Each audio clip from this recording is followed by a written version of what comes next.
dans un monde qu'on peut critiquer, qui est le monde de la dérision. Vous le savez bien, et dans les médias, je dirais le monde de la dérision, on se moque de tout. Le fait que ça se fasse me satisfait. Parce que ça veut dire que nous avons qu'on est libre. Peu à peu. Il faut qu'on soit beaucoup plus sage que ça, qu'on rentre pas dans ces provocations. Et c'est pour ça que... C'est l'autocensure, ça, Jamel. Tu comprends ce que je veux dire? Si on commence à pas faire de dessin pour pas choquer les musulmans... Non, c'est-à-dire que pour moi... C'est de l'autocensure. C'est la fin de la liberté d'expression. Pour moi, la liberté d'expression, la liberté d'expression et le respect font partie, sont mariés ensemble. Moi, je suis pour la liberté d'expression. Mais si je vais blesser une personne, pourquoi blesser la personne? Non, mais si moi j'ai envie de faire une caricature sur Mahomet ou sur un rabbin ou sur Jésus-Christ, il faut que j'ai le droit de le faire. Tu comprends? C'est ça la France. Quand tu sais que tu vas blesser 10 millions de personnes, pourquoi tu vas les blesser? Pourquoi? C'est la liberté, c'est ça. C'est la liberté de...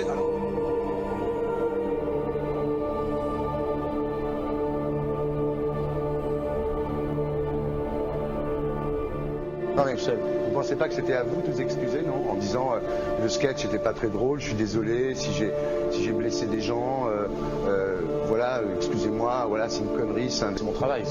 Mais vous referiez pas le même sketch quand même? Mais le spectacle que je fais reprend en grande partie les lignes de ce sketch.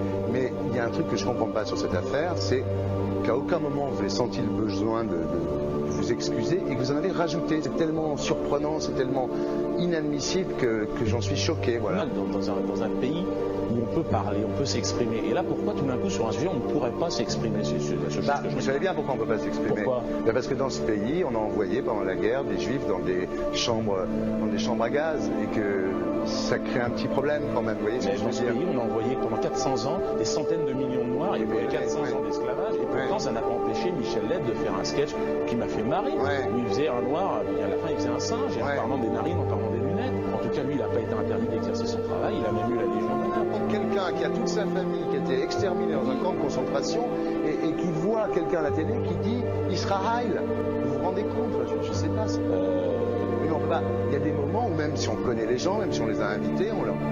Et c'est pour ça que... C'est l'autocensure, ça, Jamel. Tu comprends ce que je veux dire? Si on commence à pas faire de dessin pour pas choquer les musulmans... Non, c'est-à-dire que pour moi... C'est de l'autocensure. C'est la fin de la liberté d'expression. Pour moi, la liberté... Et là, pourquoi tout d'un coup, sur un sujet, on ne pourrait pas s'exprimer sur vous savez bien pourquoi on ne peut pas s'exprimer. Parce que dans ce pays, on a envoyé pendant la guerre des juifs dans des chambres à gaz et que... Deux poids, deux mesures. La liberté pour tout le monde. C'est-à-dire la liberté pour tout le monde. Il y a une personne comme Dieudonné qui a fait un rabbin, enfin qui a fait un colon juif, etc. Tous ces DVD ne sont plus dans les pactes. On l'empêche médiatiquement, on ne le voit plus. Alors que lui, c'est un comique. Plusieurs lois qui ont été faites contre l'antisémitisme. Et moi, je fais un appel aujourd'hui de faire une loi contre l'islamophobie.